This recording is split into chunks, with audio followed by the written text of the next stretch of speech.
During break and lunch, Junior Nathan Park sells Pokemon cards at the tables between the 10s and 30s building and has made about $165 since his business started in 2024.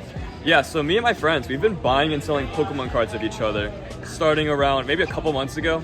And we've been hanging out around these, around this one particular table, and we meet up and we show each other our Pokemon cards and we bargain and we make deals.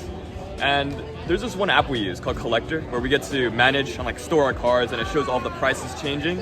And it's really interesting because there's a lot of thought that you need to put into it, because you need to consider if the price will go up, go down, when a new set comes out.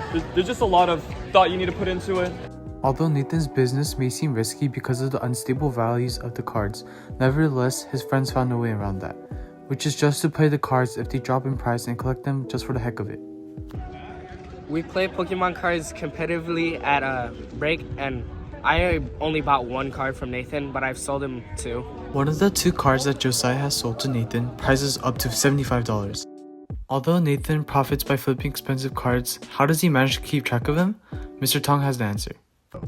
So Nate had most of his business pretty much set up already.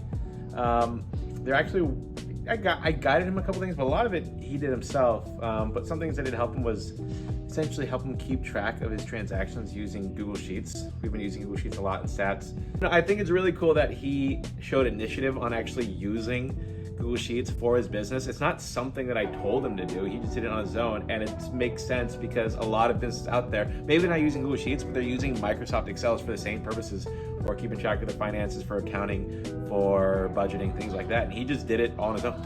Along with selling Pokemon cards, Nathan brings back a sense of nostalgia for these high school students and allows them to sell their old collection to him.